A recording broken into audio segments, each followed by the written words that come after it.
Good evening, ladies and gentlemen. Welcome in to Red, White, and Bills Weekly Picks, Week 11. It's almost over already, man. It's crazy. Got Brett McDurphy from the Go Bills podcast. This is his last podcast as a single man. He will be wed this weekend, and his life will officially be over. I'm just kidding. But Brett, how you doing today? Dude, I'm doing pretty good. Other than today being a day out of hell, it was the most stressful day I think I've ever been through. Just in order to get a marriage license from the clerk of courts in our county. So we had First of all, you should have got that months ago. No, actually, we went through the premarital counseling class. So we had to go through the premarital counseling class at the church, and then it actually ended on Sunday. So they told us that we could go to the clerk of courts 3 days before the wedding, and that just to get their certificate, and then you present it after you're done with the ceremony, and then you go through the process, and then afterwards on like Monday or Tuesday you can go in and you can get the official paper for $3. So we get our Symbis page, which is it's like a certificate of completion, which gives you like a certain percentage off on the class or on the marriage license. I'm sorry. And we get all the way down to the courthouse this started at 8:30, and we get there. The marriage certificate says that the date says September 8th, 2013 or 2015. So we're like, okay, what are we going to do? So we have to go all the way back across town, which is like 30 miles away, get the paper, and then drive all the way to the clerk of courts again. Get all the way there, only to find out that the pastor didn't sign the paper. So now I'm like, okay, this is just ridiculous. I don't know what I'm going to do. So I call up the church and I'm like, hey, listen, I need to get in touch with the pastor. I need this solved. So long story short, we got it solved, but it took 6 hours of time to get it done. Wow. Yeah. Well, it's all worth it in the end because now you get to marry your wife. It's all worth it, but imagine trying to keep a straight face and not be pissed off whatsoever. I mean, it was pretty difficult. I'll tell you that through the whole entire process. And then couldn't be me. Yeah, we had issues with trying to get Shiloh into boarding for this weekend, so that's the other part that we had to deal with. And we got it straightened out, but they needed some vaccine for Shiloh, and we were like, we called in all our vaccines. We've got it all up to date, and only to find out that the place that we take her to forgot that we didn't get a vaccine for her. You're just gonna board her for a day? Why don't you just leave her at home? No, we're boarding her for 3 nights because we're gonna go on a mini honeymoon. Oh, okay. Yeah, so, look at you. Yeah. So, you're gonna get home for the Bills game or what? I wish I was. I really wish, but no. I will keep it secret, and it'll be very romantic. Let's put it that way. Well, you must love her if you're gonna miss the Bills game for the honeymoon. Oh no, I'm not missing the Bills game. She knows damn well we're not missing that game. Well, you might want to miss it anyway. Hey, I missed the last one though. I'll tell you that. I missed Monday night. I didn't watch any of the game. Still haven't watched it. Really? I know we lost, but I didn't watch it. My family came into town and just missed the whole entire game. And no, you're lying. I swear to God, dude. You can even ask Hannah, dude. I did not watch the game. All I watched was the kick at the end. That's all I watched. Well, better off you didn't anyway. Yeah, it happens. I don't know any of the stats from the game, to be honest with you. Again, it's stupid anyway. So yeah, I knew we fired Dorsey. I knew that was coming, but let's just quickly. We turned the ball over 4 times, so that's all you need to know. I thought it was 5. So, but no. Yeah. Okay. But all I need to know, I'm trying to catch up on everything. Didn't even know that Jimbo Fisher got fired until about 2 minutes ago. Who's Jimbo Fisher? The Texas A&M coach. Oh, no idea. Well, I know Brett wants to keep this podcast to about 10 minutes, so we got to zoom through here because he's got to get back to his wedding stuff. But if we won on Monday, this would be a really interesting game because it's Baltimore and Cincinnati. Cincinnati has potential to go 5-5, which would be great. But again, they beat us, so even though we're 5-5, they also have a tiebreaker. So if it came down to us, they would win anyway. So Baltimore is home, favored by 3.5. The Bengals just lost to the Texans. The Ravens just lost to the Browns. So they're both in need of a win. Baltimore, because the Steelers and the Browns both play, and they're both 6-3. So if one of those teams will be in first if the Ravens lose, because they'll be 7-4. Going to be a very interesting game. The Ravens already won in Cincinnati in week 2 by 3. I'm going to go with Baltimore because I think they're even better than they were in week 2. OBJ is starting to come on. Zay Flowers is even better than he was earlier in the season, and their defense is just really good. And coming off a loss to the Texans, I think the Bengals will get on a little bit of a skid, which they should be 4-5 right now, but can't expect Buffalo to beat them. So, how about you? If you look back to week 2, the Ravens beat the Bengals 27-24, but it's the only thing that I can really read into this is that the Ravens won it, but you got to remember Joe Burrow was playing basically on the one leg in that game. That too. Yeah, so it's hard to really read into these two teams, but I think that this is going to be a very close game all the way until the end.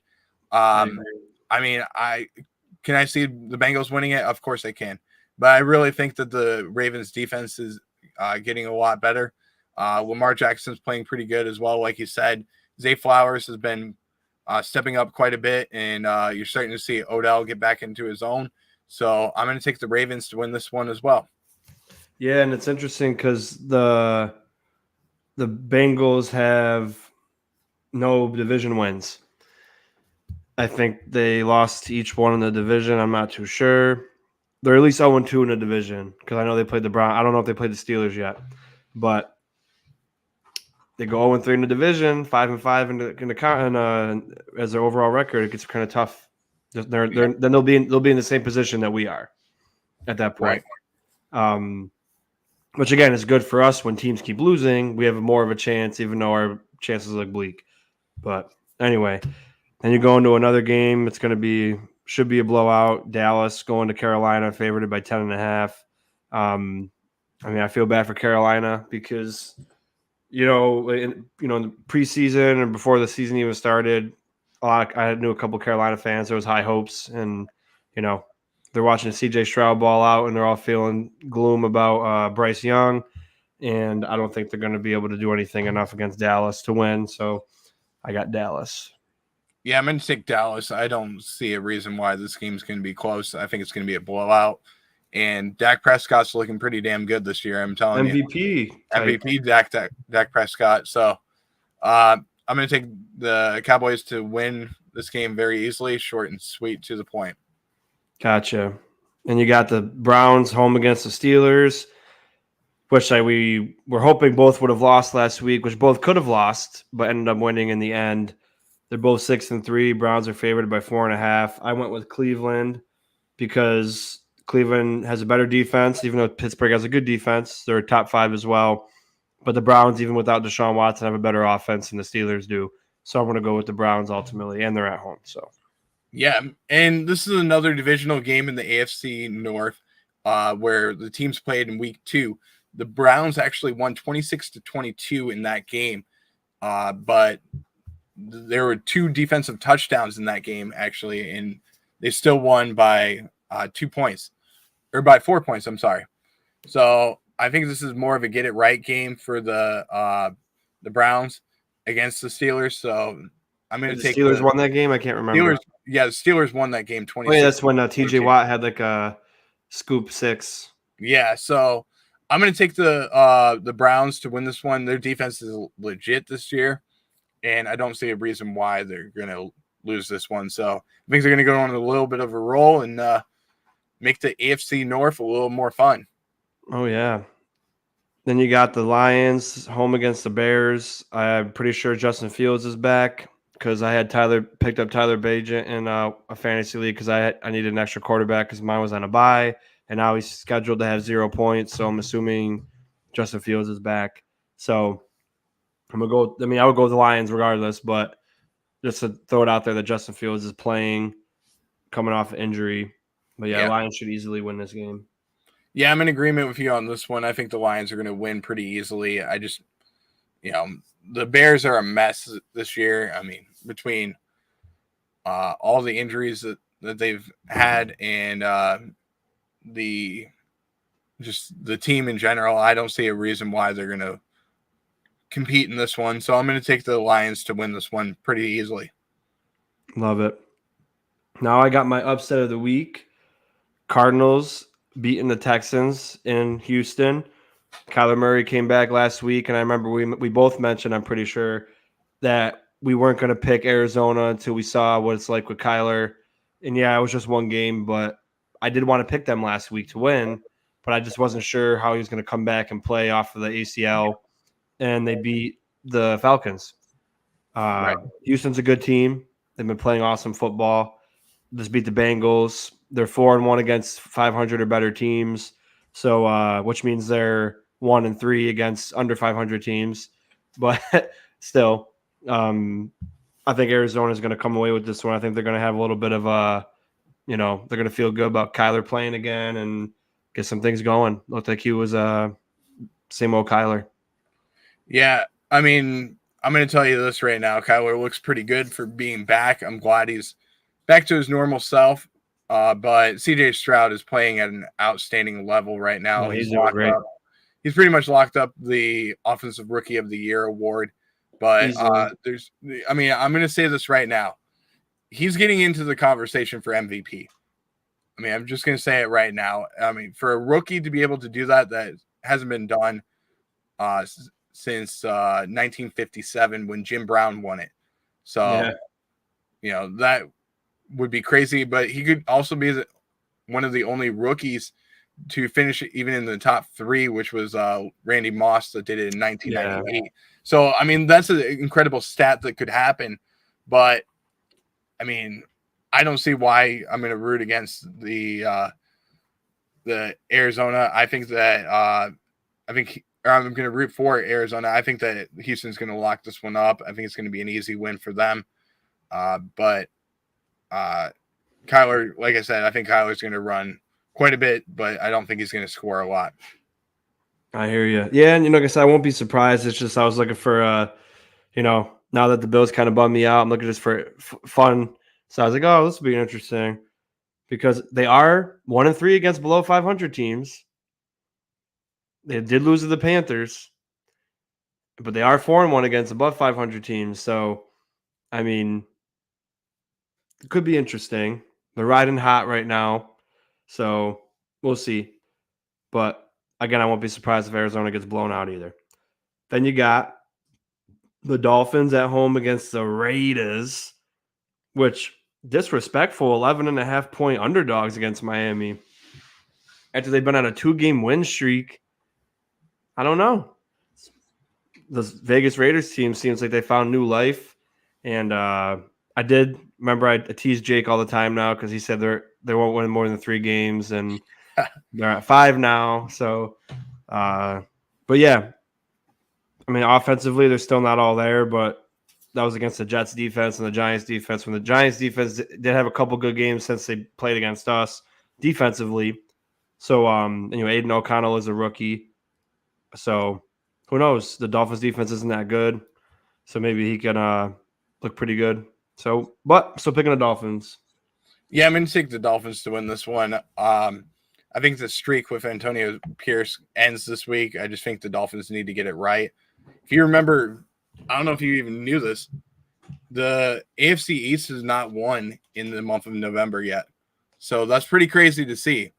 Yeah. So I think that this is a get it right week for the Dolphins. I think it's going to be a nice, comfortable win for them.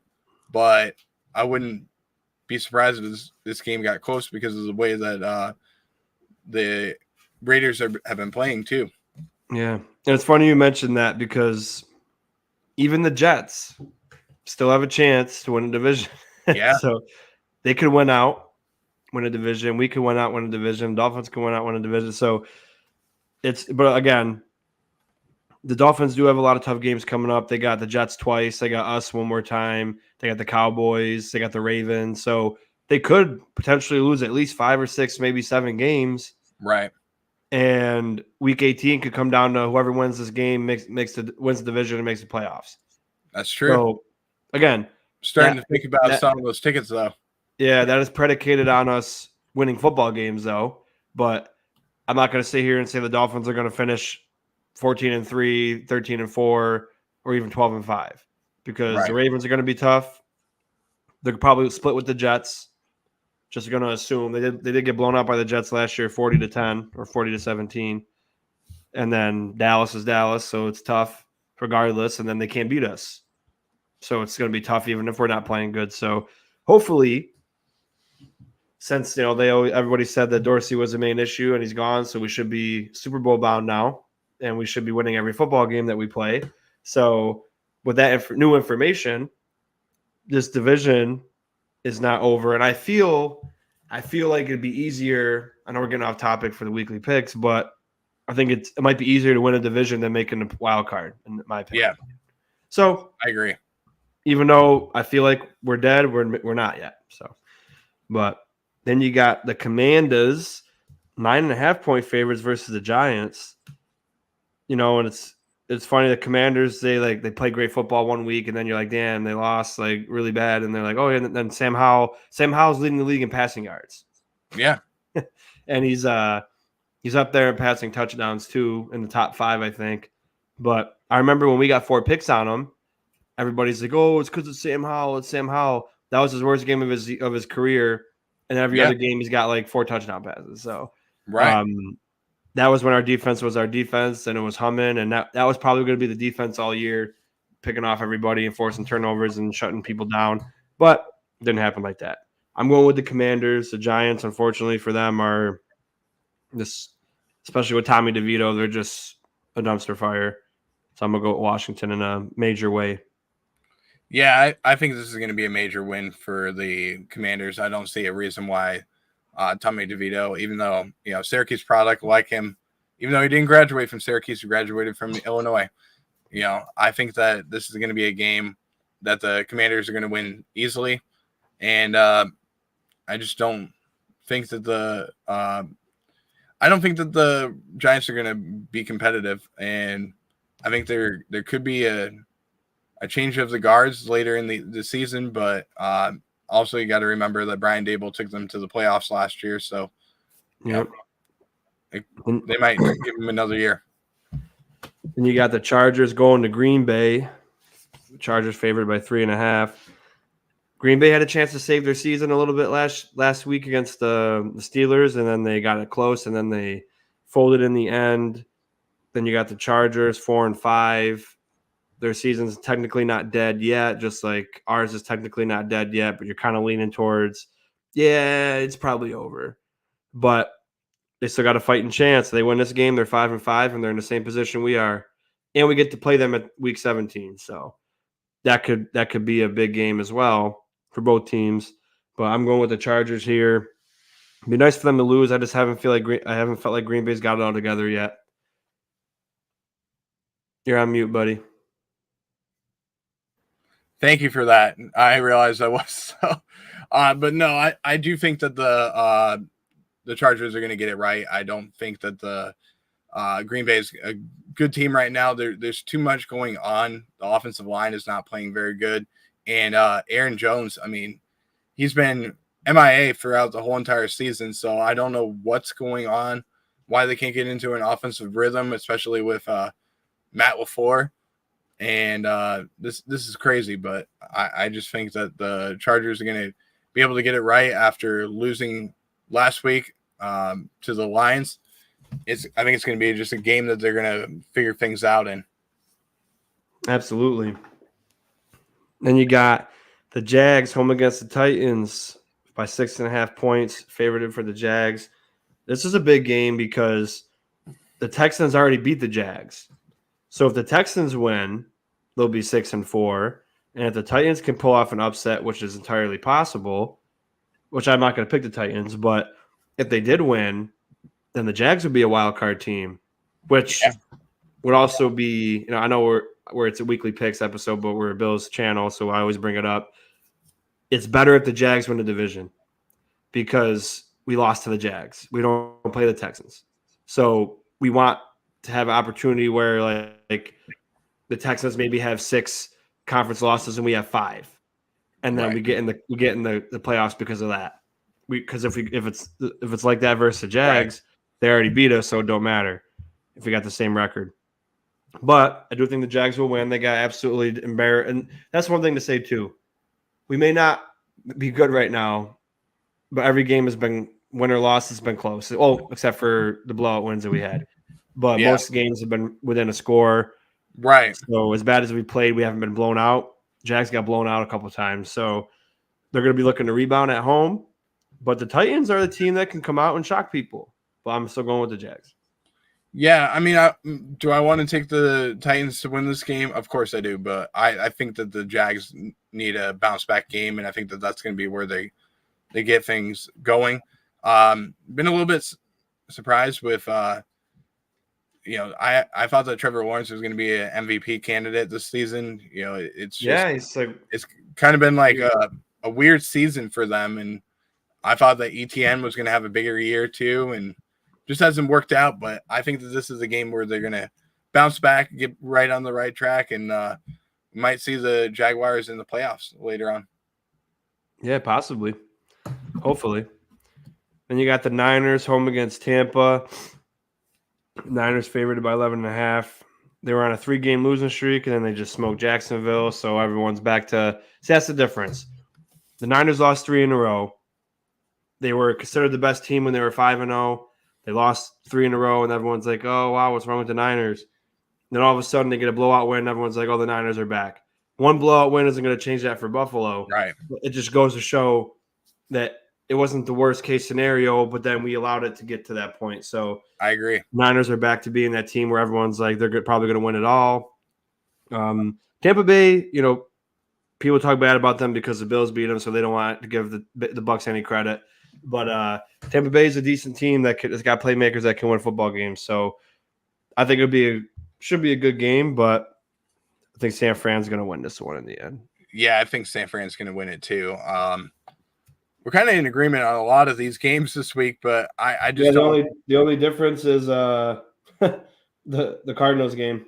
Yeah, I think that the 49ers are going to win this one.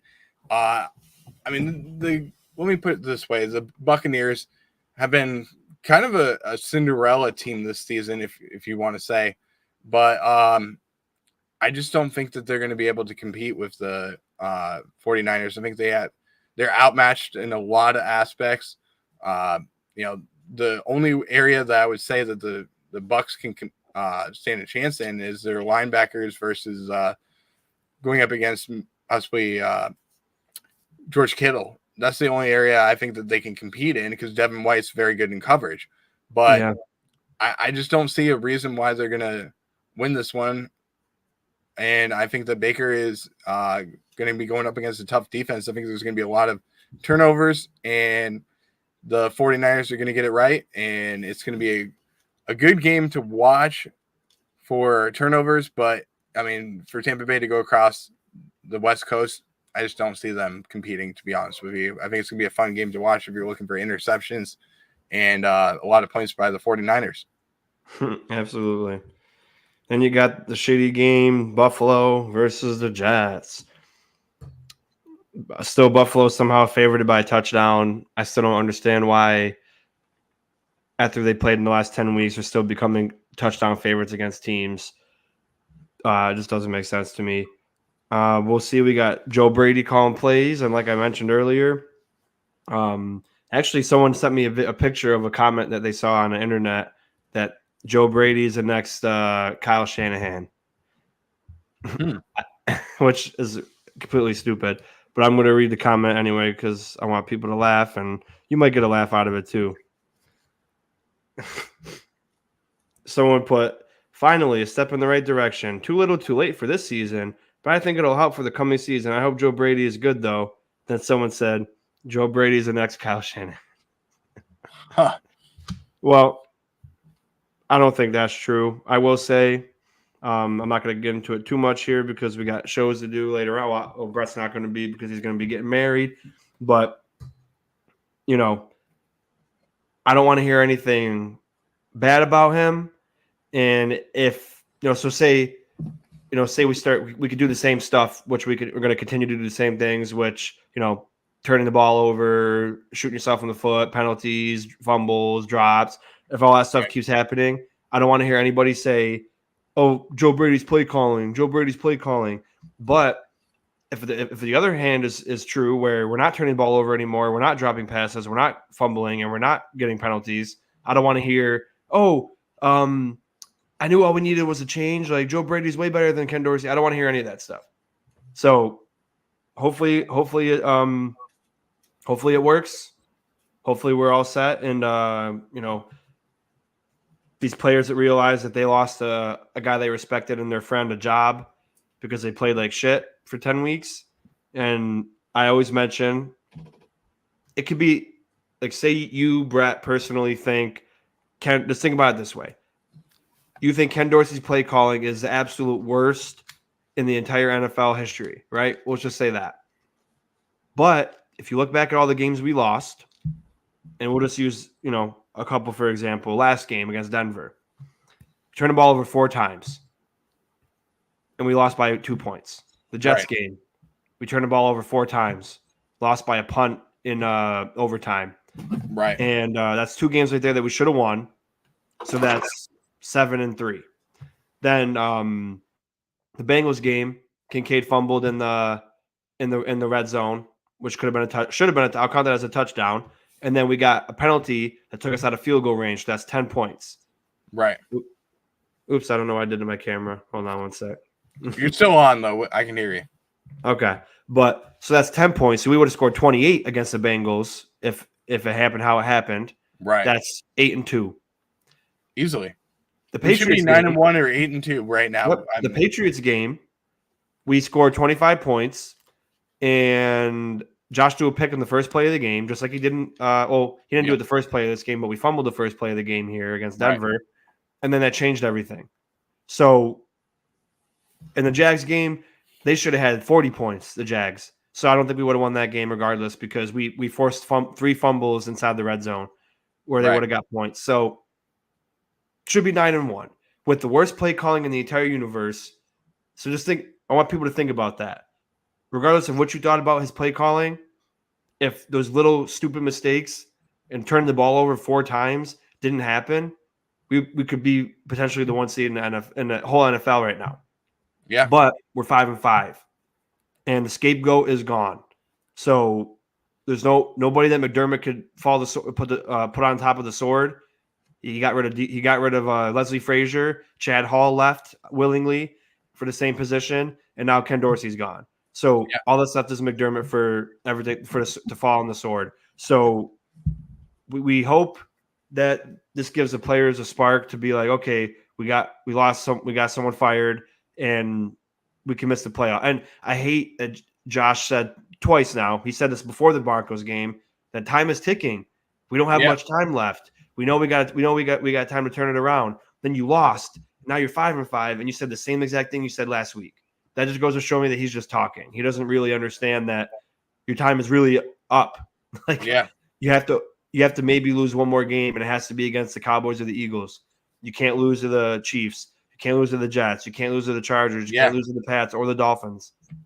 You have to win every AFC game because 6 AFC losses and being 11-6, meaning you have to also beat the Eagles and the Cowboys, won't work out for us. But we'll get into more tangents. And I did all that just to say I think Buffalo will win.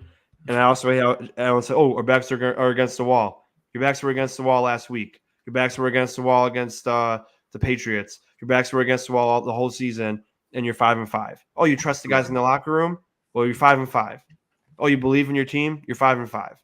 So there's something that you guys aren't doing right, and you got rid of the problem.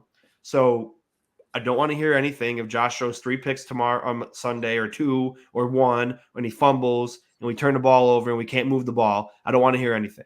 So, So I'll pick the Bills to win just because I have to.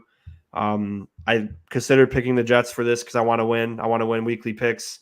I want a free jersey from you because I want to beat you. And I didn't read the scores in the beginning. You're 92 and 62, and I'm 90 and 61. My upset hit because I picked the Raiders. So you were 7 and 7. I was 9 and 6. Hey, not bad. So it wasn't a bad week, but I got lucky because I got my upset to win. So that's why I picked. I'm hoping my upset wins this week because we picked all the other same things. So I'm assuming you're going to pick the Bills. So I'm just going to let you talk now. I haven't picked my upset of the week. Well, it's not an upset. Why wouldn't it be an upset? The Bills are favored by 6.5. Yeah, they both stink. So it's still an upset. True. Vegas is cheating there. But no, I'm going to take the Bills to win this game. I'm going to. You did not pick your upset yet this week. I have not picked an upset yet, so don't be surprised what's coming. I already know what's going to happen. I'm going to take the Bills to win. I think last week was an awful, awful game, and I'm not happy with the way that the Bills played. I purposely missed the whole entire game because I knew how bad it was going to get. I knew that the way that the team was acting and everything, and the players only meeting and stuff like that, that just tells me that, okay, stuff isn't going right. So, the Jets are having a players only meeting. Okay, what do you think that's because of? Let's just put a name out there that you think it's because of. A players only meeting? Probably Zach Wilson. Obviously. So it's about Zach Wilson. So, what's the scapegoat going to be if the Jets lose? Zach Wilson's not going to start anymore. It's going to be Trevor Siemian coming in. Or Aaron Rodgers comes back. So that's what's going to happen. But I don't see a reason why the Bills are going to crap the bed like they did last week. I think the wake-up call has finally hit. Let's put it that way. Only took five times. Yeah, this should have happened months ago. Actually, it was a preseason where we had these concerns. Yeah. And everyone's like, oh, it's the preseason. Well, guess what? Now we're in season, and it's even worse. Yeah. And when you have the most stale team that I've ever seen, and the amount of, we're fans. I'm going to put it that way. When you have procedural penalties, when you have execution styles that's not working, your lack of game plan, stuff like that, that tells me that you're an undisciplined team. And this is the way that the Buffalo Bills have been. I'm sorry to be negative, and guys, I want to stay as positive as possible, but enough is enough. And let's just say this. We're a bad football team. As a team, we're bad. I think our defense played a hell of a game. I'm going to put it that way. They kept us in it throughout the whole entire game. They played a hell of a game. But we're a bad football team as a whole. And we need to get our asses cracked. Because as a whole team, we played so bad. 12 men on the field, that's just something that not to do. I mean, Sean, when did you learn how to line up? 7th grade. So you knew how to line learn up. it sooner, but that's when I started playing. Okay, so Pop Warner, you learned how to do it. How come in the NFL we have 12 men on the field? That just blows my mind. But guess who didn't have to answer to it? McDermott and Matt Smiley. Yeah. Neither of them had to answer to it. Why wasn't Matt Smiley a scapegoat? He should have been fired too. He should have. They both I thought for sure that was going to be the next move. I thought he wasn't done. Yeah. I didn't get to talk much about the Dorsey firing. Everyone knows how I felt about it, the situation and him. The only reason why I'm not happy that he's fired because I don't want to sound insensitive because I don't think he was the issue at all.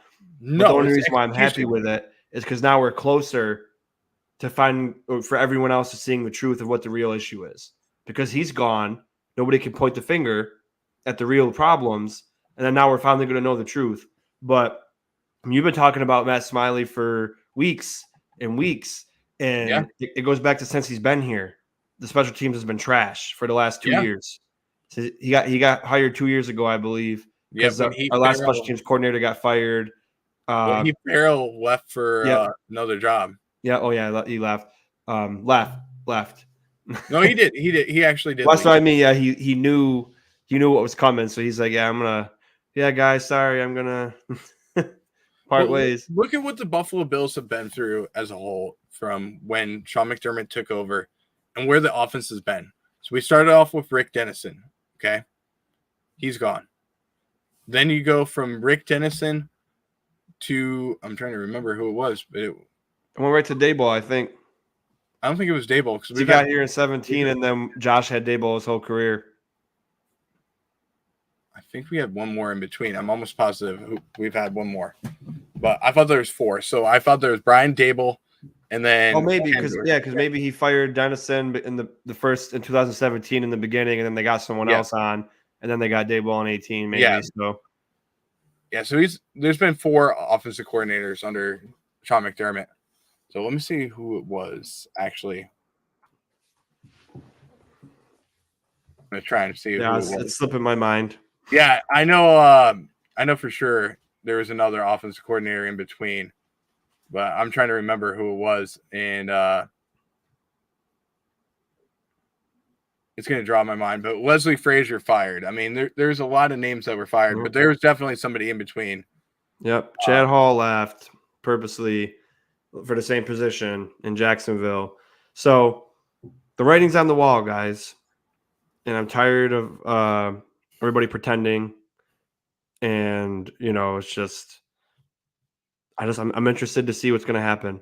And I'm not saying I want Joe Brady to be successful, but if things go well, I don't want to hear, oh, it was a great move, we did the right thing, because all it takes is not turning the ball over.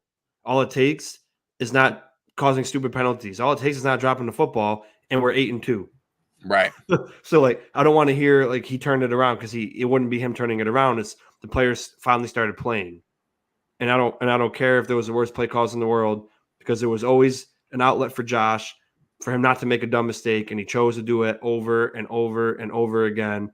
And maybe now he'll realize it was always there. I gotta instead of throwing it in stupid situations, I had an open receiver in every single play I had designed to be open for an outlet, and I chose not to use it. So maybe now he'll actually – and what's also funny too, and then we'll get back to the weekly picks and finish up so we can get out of here. Joe Brady has been the quarterback coach since Ken Dorsey's been the offensive coordinator. Right. Joe Brady has been on the field with Josh since Dorsey's been the offensive coordinator. Joe Brady has witnessed Josh make this poor decision after poor decision after poor decision since Ken Dorsey's been offensive coordinator. So why do people think now that after the guy who witnessed Josh and sits with Josh and talks with Josh every game after his stupid decisions, that something's going to be different? Nothing's going to be different. That's what I'm saying. If anything, Brady should be just as scrutinized, because he was there with Josh on the bench, pouting with Josh. Looking at the only tablet. thing that could change is the execution. That's the only thing that can change. Maybe it sparks a fire under the team and they get that right. But I think that there's going to be a little bit of a change based off of maybe the play calling. I think there's going to be more designs for the wide receivers. That could happen, but I think it's going to be pretty much a similar play style to what we've seen. I don't think it's going to be as easily. I would say, the Bills' offense has been so predictable. I don't think it's going to be as predictable. That's going to be the biggest thing that we're going to see a difference between. Yeah. And I get the criticism that it's predictable, but at the same time, like I mentioned, it's predictable, but it's not the defense is actually making the plays that's making us fail. It's we are failing at simple things. So I don't care that it's predictable, because at the same time, like I mentioned, the difference between 8-2 and 9-1 and 5-5 was fumbling in the red zone.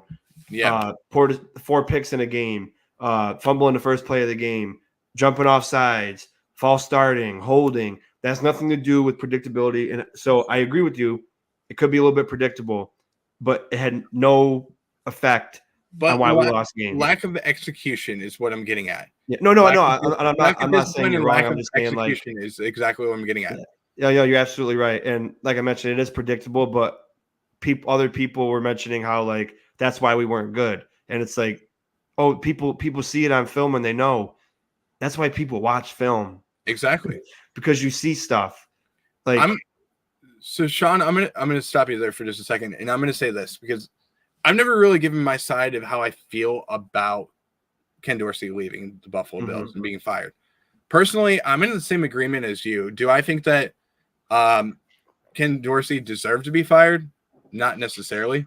Do I think that that was a piss poor performance by the Bills? And do I think that somebody deserved to be fired on the staff? Absolutely. Do I think Ken Dorsey deserved it? No. Listen, I'm going to say this. This is business, okay? And you have to perform. And if you don't perform, your ass is gone. Do I think that Ken Dorsey deserved to be fired? I think that things just weren't working out, and he needed to go. I think he was the scapegoat. Yes, of course I do. I think that's because of the execution. I think it's because of other things that are not directly towards him. But this offense has looked atrocious over the last few weeks. This has been the worst offense that I've seen with the Buffalo Bills as of lately. I mean, go back to last year too. We went through a slump in the middle of the season, and it was ugly. I mean, Minnesota was ugly. Green Bay too. I mean, it really started then. yeah. And this team did not perform. And they went through games that they should have easily performed in and been better. And we just got our asses handed to us.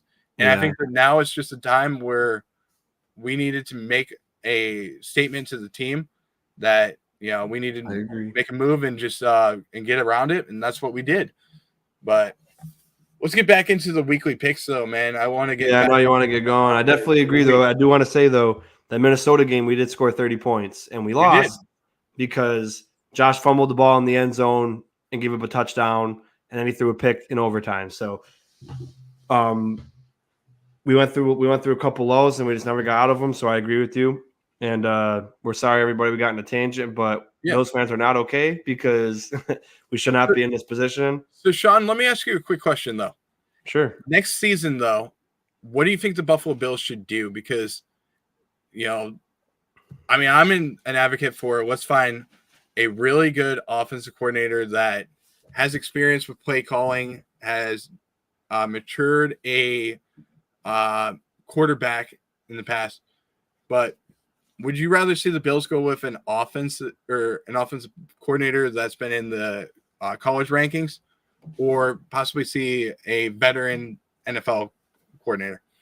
I'd rather just get an offensive-minded head coach that's going to call plays and then either tell McDermott you're demoted to defensive coordinator or take a hike and we're finding a new defensive coordinator. Because, I mean, I like playing the same thing. I like the same songs. I watch the same shows all the time. I play the same game all the time, like on my Switch. I like repetitiveness, but as far as football goes, repetitiveness doesn't work. I never knew that about you. It's not like being married to you. You get married, you pick the same wife, and you live with the same wife forever. It's not like that. Damn it. Why didn't you tell me about that? What? That it's not like that. It's you not. You never gave me a speech about marriage, man. Come on. Yeah. So you do the same thing over and over and over again, and you don't get the product you want. I'm not just going to keep saying, oh, yeah, we got to keep McDermott because he got us out of a playoff drought. Well, guess what?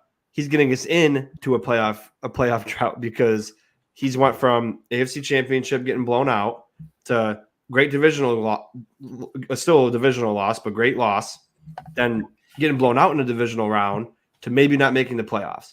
So you need to try something new. And that's why I'm saying he's a great defensive coordinator.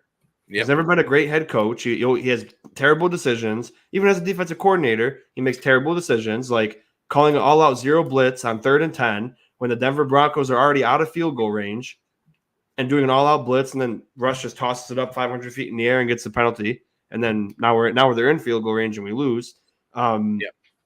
It's just I hate how he's talking now. It's, oh, my defense has been good. My defense is injured. My defense keeps us in games. You're the head coach. I don't care that you're the defensive coordinator. Your unit is your whole team. So you're a defensive coordinator, but you answer to your whole freaking team. So the fact that you're kowtowing to your defense, you're making excuses for your defense, I don't like that. And he's protecting his own ass. So if we don't make the playoffs, or if we lose in the wild card, lose in the divisional round, he needs to go. And if he wants to stay on as DC, I don't know if people do that, but I would be fine with him at DC. But we need a new head coach. But we got 3 games to get into, and now that Jello's here, I know I already put it up, but we'll show it again. Hand pink waving. We got the Seahawks against the Rams. The Seahawks are away, favored by a half a game. They're 6-3. I'm going with the Seahawks, baby. Woo. So I'm going to go the opposite way on this one. As long as Matthew Stafford plays in this game, I think that the Rams are going to win. I really do. Wait, hold on a minute. See, you always do that when he comes in. You always pick against the Seahawks when Jello's in. So I'm starting to think you got. I'm starting to think you got something against them. Well, I got to pick an upset of the week coming up. Okay. So, I mean, what do I have coming up? I have Seattle and the Rams. Okay. I got Denver and Minnesota. You know, I thought you were gonna pick the Chiefs over the Eagles as an upset. I was gonna say, Chiefs of course, the Eagles. No, I'm not actually. So Jello's wondering, he's like, what the hell? I'm not gonna take the upset of the week, but I'm gonna take the Rams over the Seahawks to win. Wow, not even for the upset of the week? That's not even for the upset of the week. Damn, Jello, he's disrespecting the Seahawks. Not even for the upset of the week. Wow. I hope this is your next upset. The Broncos home against the Minnesota Vikings. The Vikings, oh yeah, he wants you to explain yourself. Why the Rams? So, why am I taking the Rams? I said as long as Matthew Stafford's playing in this game, I believe strongly that they will win this game. You got Tutu Atwell out there. You got Cooper Kupp playing as well. And I think that this is going to be a game that's going to be hard fought. The Rams defense is starting to heat up a little bit. I like the way that Aaron Donald's been playing. And I just think that this is going to be a game where the Seattle Seahawks are going to take them a little lightly. And it's a divisional game. Let's remember that too. And I just think that this is it's a tough game. I think it's going to come down to a field goal, and I think the Rams are going to just find a way to win. Damn. He says low scoring, I feel. I respect it. But into the next game, the Vikings, talking about glim and bleak or whatever word you want to say, they were 1-4. They are now 6-4, had no Jefferson, lost Kirk Cousins, and now they're 6-4 in a playoff spot with no quarterback, no wide receiver 1, and we are 5-5 with a quarterback who's top 3 and a top 3 wide receiver. So I'm going to go with the Vikings because I think they're going to continue winning. Josh Dobbs is a quarterback who is very intelligent, which I'm jealous of, who follows through with plays, doesn't turn the ball over, doesn't screw everything up. And the Browns are on a 3-game win streak, which 2 of them include the Chiefs and the Bills, which is great wins. And they're already at their win total from last year. So Sean Payton really wants to prove that, because everyone wrote him off after they were 1-5. They said, oh, you were talking shit about Nate Hackett, and now look at your team. You're 1-5. Now they're 4-5. So, yeah, but going to be a good game. The Broncos are definitely going to be riding high at home after beating the Chiefs and the Bills. Now they're coming back home. But Jefferson's coming back, and I think that Josh Dobbs is going to go crazy on him. Upset of the week, the Broncos are going to beat the Minnesota Vikings. Mark my words. The defense of the Broncos has been playing pretty damn good as of late. I just think that this is going to be a game where the Minnesota Vikings are going to be struggling because, number one, you do have Justin Jefferson out there, but has he played with Josh Dobbs? No. That's where I think it's coming down to. Timing is not going to be there. I think that the Broncos are just going to find a way to win, and I'm going to go with the upset of the week. I respect it. Then you got a pretty good Monday night football game. My phone is acting. It's not letting me go back to go to your messages to pull it up, but it's Chiefs and the Eagles. And we would absolutely love for the Chiefs to lose this one because it only helps us because it's AFC. Because it also, in a weird way, we still have a chance at the 1 seed. You could win out. You could win out and go 12-5 and still have an opportunity to get a 1 seed, which is obviously rather impossible. Do you think Taylor Swift comes? You think Taylor Swift will be there? Probably. But I'm going to pick Philly for a couple of reasons. One of them because I want them to be 9-1 when we go into them. So nobody can say, like, if the Bills win, like, oh, they were just two good teams. Because everyone's been saying how we're shitty now. So I just want to make that clear. And then go beat the Eagles, and that'd be awesome. But the Eagles, they haven't looked that great this year, but that's the difference. Yeah. They haven't looked great. They're 8-1. We haven't looked great. We're 5-5. Exactly. Chiefs offense has been worse than ours. They're 7-2. Yeah. Guess what? They're not making those critical errors and mistakes, but nobody's saying Andy Reid's a bad play caller. Nobody's saying Nick Sirianni's a bad play caller or whoever their offensive coordinator is. I know the Chiefs got Matt Nagy, but you know damn well Andy Reid is calling the plays and Matt Nagy's just standing there. You know that. So nobody's saying Andy Reid sucks at play calling because their players are not making those key mistakes even though they're not coming to play. So, but regardless, going with the Eagles to win this game. Yeah, I'm going to take the Eagles as well, as long as Taylor Swift is not at the game. So, well, who knows? I think that the Eagles are a better team, to be honest with you. I think that they're just playing down to their competition, but I think that they're going to find a way to win. Jalen Hurts has been lighting it up a little bit as of late, so I think that they're going to find a way to win, and it'll be a fun game between the Kelsey brothers, and the Eagles will get the best of the Kansas City Chiefs this time around, even though they lost last time. Yep. This is a game that if you're watching at home, you want to turn down the volume and listen to something else. Because the Kelsey Slurp Fest is going to be crazy. Yep. You just don't want to tune in. Unless you're an Eagles or Chiefs fan, you don't want to tune into this. Well, first of all, it's Joe Buck and Troy Aikman on the mic. Oh, my God. I can't stand them whatsoever. That's partially why I did not watch the game, is because I hate Joe Buck and Troy Aikman. I do like Peyton and Eli. I think that their segments are great. I mean, I wish that they're the main commentators for the game, to be honest with you. I think that they're more fun. Even though they're a little bit more boring and old school style and everything, I just think that they're more fun than Troy Buck and Troy Aikman and Joe Buck. Troy Buck and Joe Aikman. Oh, God, Joe you're funny. Aikman. That'd be pretty funny. Troy Buck and Joe Aikman. But I was gonna say Troy can go buck himself. Yeah.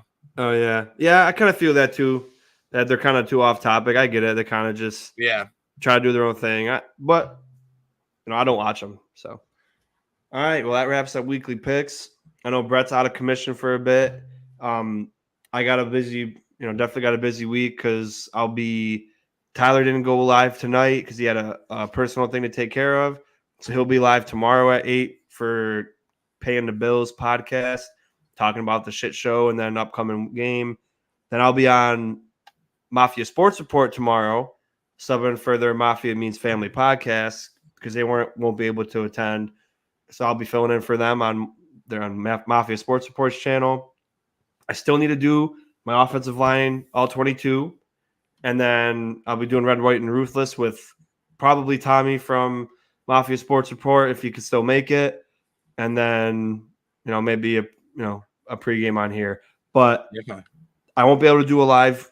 I did a live show for the game. It was absolutely awesome and fun. And you didn't tune into it, but I know, man. I've been so maybe watch it. It'd be because it was weird because after I finished the video, it had 40 views, right?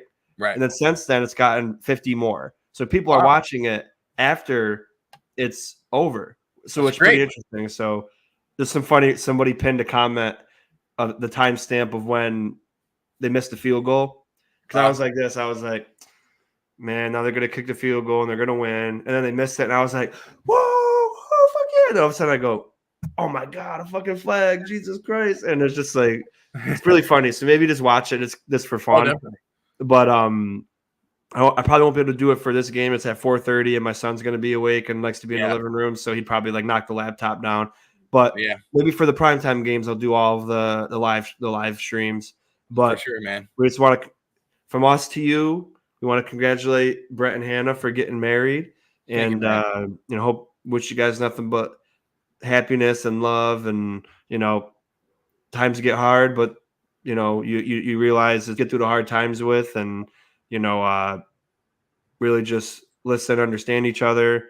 And, my wife and I, we have our own things like everyone else. But at the end of the day, it comes down to think about that first moment you met them, or, you and your wife and whoever's listening, first moment you meet the people, and then understand everybody thinks differently. And, in the end, all that matters is me and you. So good luck That's to you exactly right. guys.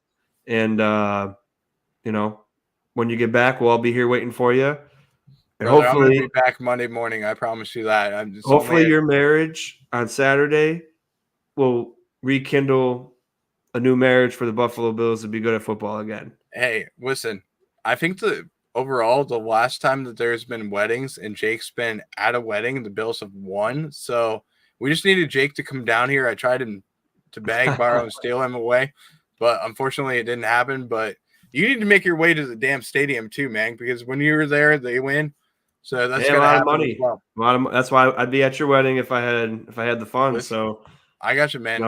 if people I want got to you. fund me to go to all the Buffalo games so we can go undefeated, then We're I'm starting a down. GoFundMe. It's gonna happen, so don't Yeah. worry about that, man. But I hey, just need listen, to get enough money to get there, to stay somewhere, and then to get to the game and go home. So if you definitely, guys man. really want, the Bills to win games, then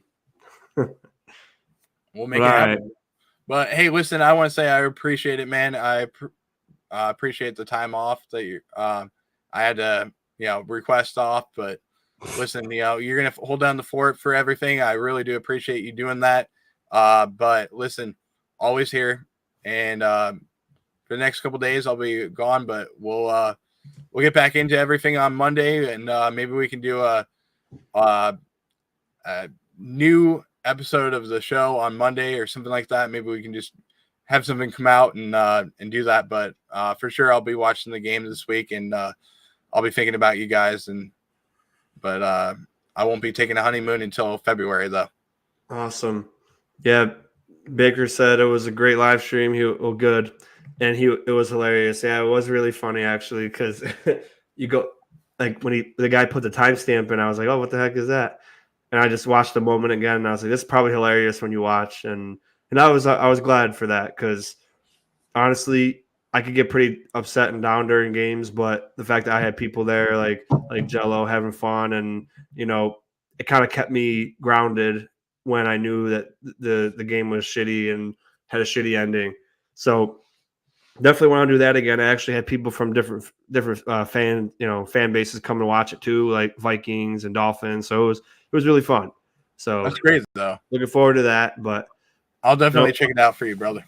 appreciate it. Brett wanted to get done to 30 minutes, but we'll just cut it under an hour. So thank you guys for tuning in. Like, subscribe to Go Bills Podcast and Red, White, and Bills.